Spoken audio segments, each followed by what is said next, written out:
So we are on our very first long distance road trip in the Tesla Model 3.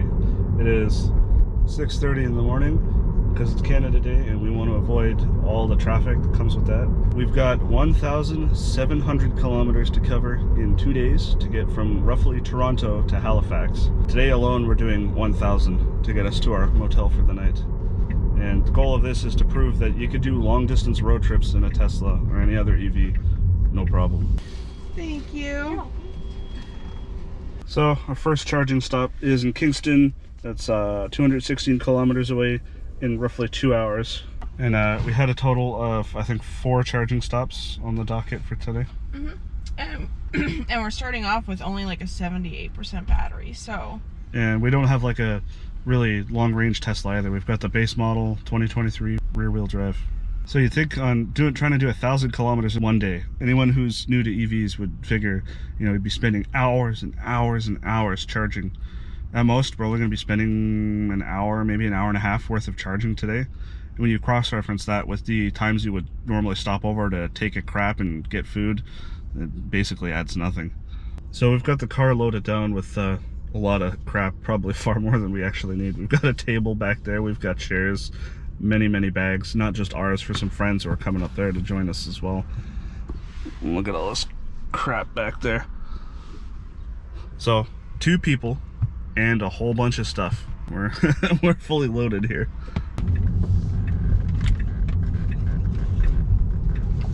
You see all the haze in the air? This is all wildfire smoke. The other day we had the worst rated air index in the world. So Canada #1.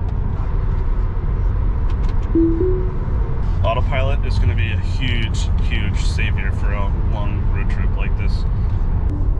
About to hop off the highway for our first charging stop of the day.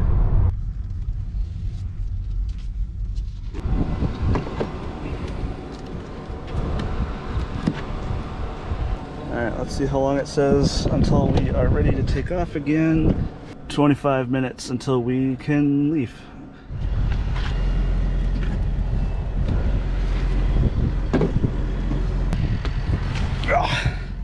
We plugged in, immediately walked over to Timmy's to grab snacks and some drinks and use the bathroom.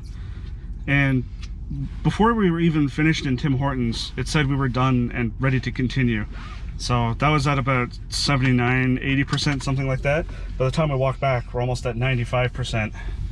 So this whole notion that EVs take too long to charge on road trips doesn't fly with me. Our next charging stop is in Quebec. We'll arrive there with 24% battery and another 266 kilometers, roughly a 2.5 hour drive. Let's do it. Yeah, this is a really scenic drive. If you've never driven out east to the Maritimes, I highly recommend it. Actually, driving anywhere in Canada outside of the major population centers is always a really nice scenic ride. It's too slow to get it on the camera, but we have now crossed over into Quebec. So now everything's going to be in French. The weather turned a bit sour, but oh.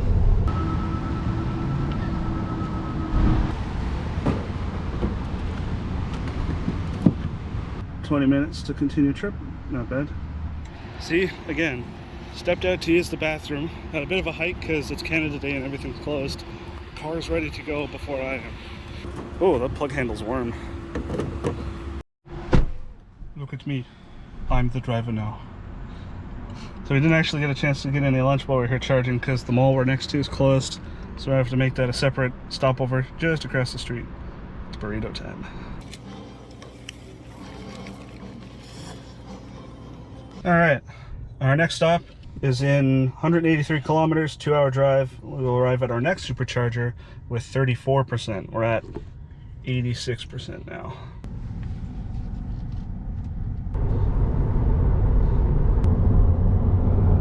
It's really cool when you're on the highway and you get just a cluster of cool EVs together. Right ahead of me is an Audi e-tron, you said? Yeah, Audi e-tron, yeah. And then ahead of him is a Kona Electric. And then, of course, our Model 3. Yeah, I've seen a fair number of EVs. Now there's one crossing going the other direction. And we saw a Polestar. We just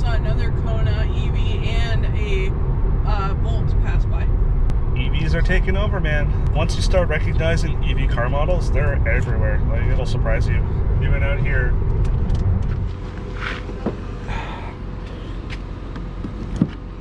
Third charging stop of the day. See how long it says until we're good to go. Oh, this one's a 30-minute charge. So we're at peak charging speed of 170. That's what the maximum this car is capable of doing. It's going to be a 30-minute charge, so it's probably going to push high up into the 90s to get us to our... I think we have one more charging stop to go, and then it's a hop, skip, and a jump away to our motel for the night, which has a charger on the outside, which is why we picked this one. It's just a J1772, but since we're staying there for the night, that's more than sufficient.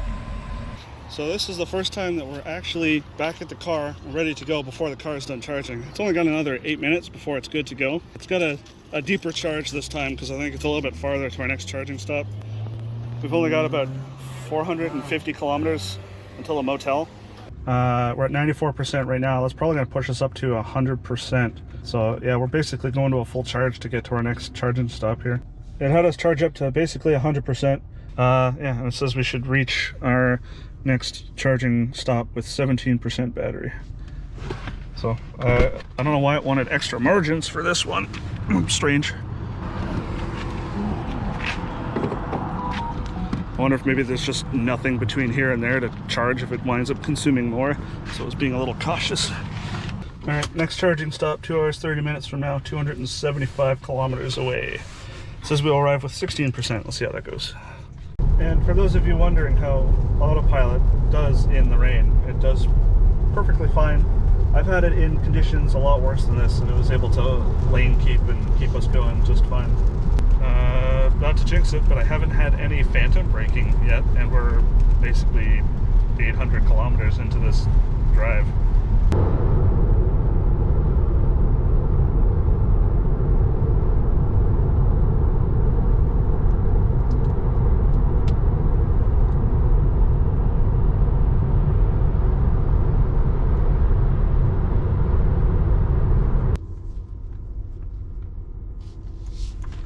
Potholes. At our final charging stop for the day, we already stopped by McDonald's, used the facilities, got some food.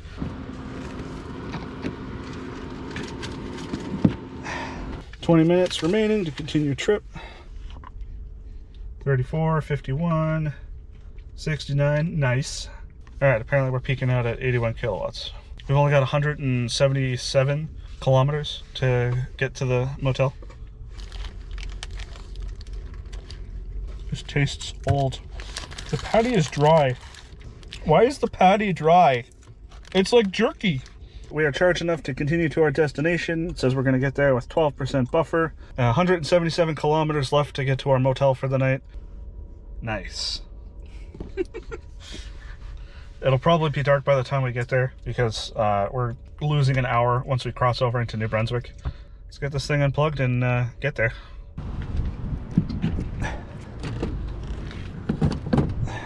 Why is it when I do long road trips like this, there's always rain or snow in some shape or form? Hey, we made it to New Brunswick. Yay! Only 77 kilometers to go until we get to our motel. Oh, we made it to the motel. Unfortunately, the J1772 charger seems to be in use. We'll figure something out. I got an extension cord if I need to run an outlet to the car. All right, here's home for the night. All right, let's go sort out this charging issue. So there are some outlets on the outside that I could plug into. The issue is I would have to run it across the road to where I have the car parked because there's no spots available here anymore. And I'll look along the side of the building here and see if there's one over here I can plug into. These motels and hotels are usually pretty good for having outlets on the outside. It's just normally I'm plugging in my skateboard and not a full-size car. Okay, I see an outlet right there. You know what? Scratch that. I have an even better plan. Just on a whim, I decided to check this light post, and sure enough, there's like 20 million 110 volt outlets hanging off of here. If they have power, then I can just park in a space right there and That's a lot better than what the first option was. So we'll try that, and then we have that as a backup. So we're not doing too bad.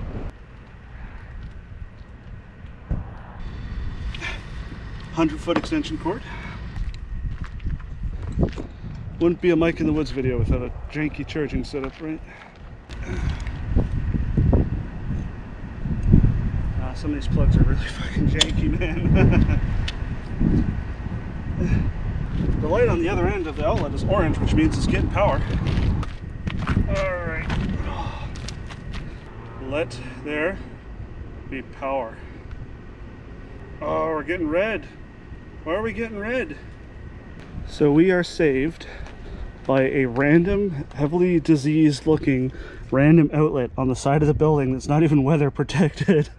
It's between whatever the f this is and the main building. And as you can see, it's green. It's stable to charge the car. Okay. It's charging. Better than no charge. Well, motel, goodbye. You've been good to us. So, healthy. Yeah, the bugs are definitely starting to pile up on the windshield.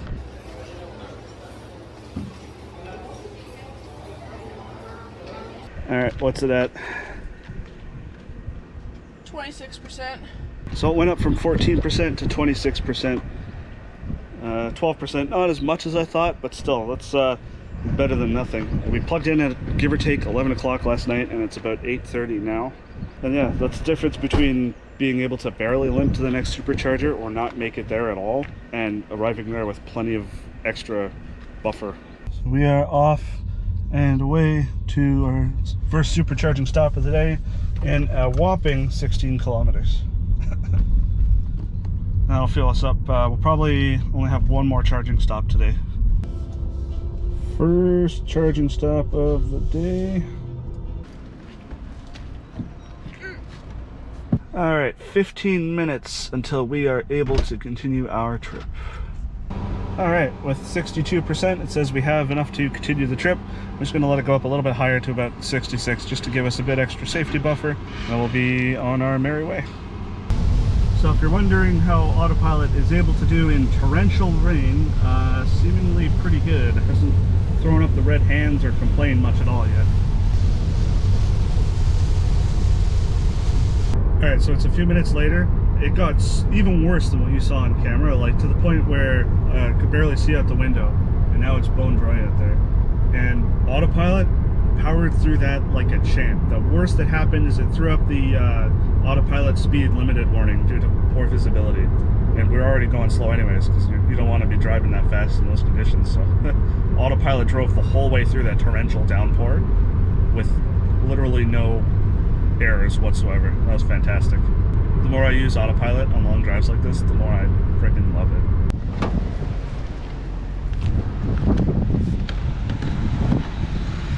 25 minutes until we can take off again.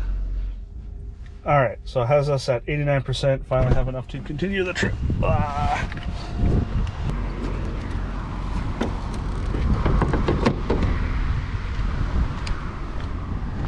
Alright, onward and upward to Salisbury.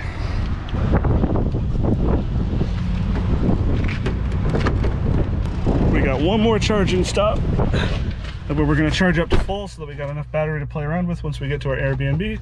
From our next charging stop, it's only about a 50-kilometer drive to our Airbnb, so we're doing good. Hey, we're now in Nova Scotia.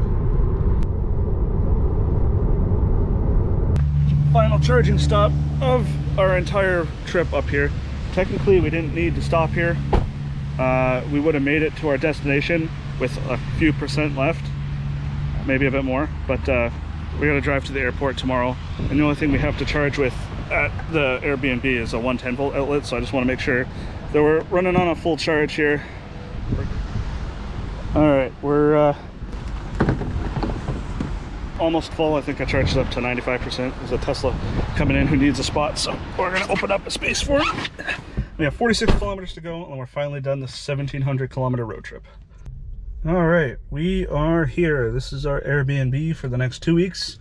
I'll see if I can find a 110 volt outlet to plug the car into just to keep it topped up while we're here. That's 1,700 kilometers over the course of 2 days in a rear-wheel drive Tesla Model 3. We're going to spend 2 weeks here, and then we have that entire trip in reverse going back home. So from here, I'll send you over to that post-trip mic. So that janky charging setup you saw there actually worked out pretty well. It was actually more than sufficient for most of our days driving. We'd go out, do our touristy things. In addition to me and my wife, during the first week, it was my mother-in-law, and during the second week, it was 2 of our friends. We'd plug in as soon as we got back, leave it charging overnight, and unplug when we went to go do something the next day, which was every day. And we would charge an average of about 25 to 30% just off a standard 110 volt outlet. In my opinion, standard wall outlets get overlooked. There was 2 days that we did a lot of driving that did require us to drive up to the supercharger at the airport, but other than that, the wall charging was more than sufficient. The drive back was mostly the same thing as the drive up, just in reverse. I think it had a stop at a couple more superchargers, and that's no small amount of distance, man. So the drive is split into 2 days. The longest of the 2 days between Grand Falls, New Brunswick, and here in Ajax is over 1,100 kilometers. And for the entire drive up and back, autopilot was a beast. I was expecting a lot more phantom braking events than we actually got. During the entire drive up and back, that's over 3,500 kilometers. We only got phantom braking, I think, twice. And autopilot, like even in heavy rain and fog, autopilot was still just chugging along. So I went in and tallied up all the costs of all of my supercharging on the drive up while I was out there and the drive back. And keeping in mind, it was 2 people during the entire drive, plus a car fully loaded with all kinds of crap, a lot of it probably unnecessary. The total cost of supercharging was $304.28, plus an additional $30 I paid to the host to cover the cost of charging off the level 1 charger while we were there. The complaint about time spent charging on long road trips with EVs, it is really overblown. Every time we would stop to charge, it was the perfect tempo to stop and go and use the bathroom, get some snacks or a full meal, and by the time we got back, the car was usually ready to go before we were. And there was a number of times where we actually had to move the car away from the charger before we could eat our food before we left. And you're only stopping for 15, 20, maybe 25 minutes for a particularly long leg. And keep in mind, I have the base model rear-wheel drive LFP Model 3 with the smallest battery. And even in the mountainous terrain of the East Coast, I found that the arrival percentage indicator for what we would arrive at our next charging stop, it was fairly accurate, within a margin of error of about 1 to 2%. It was definitely an interesting first long-distance road trip with my EV. And if you want to see all the adventures I get up to with my EVs, click the card.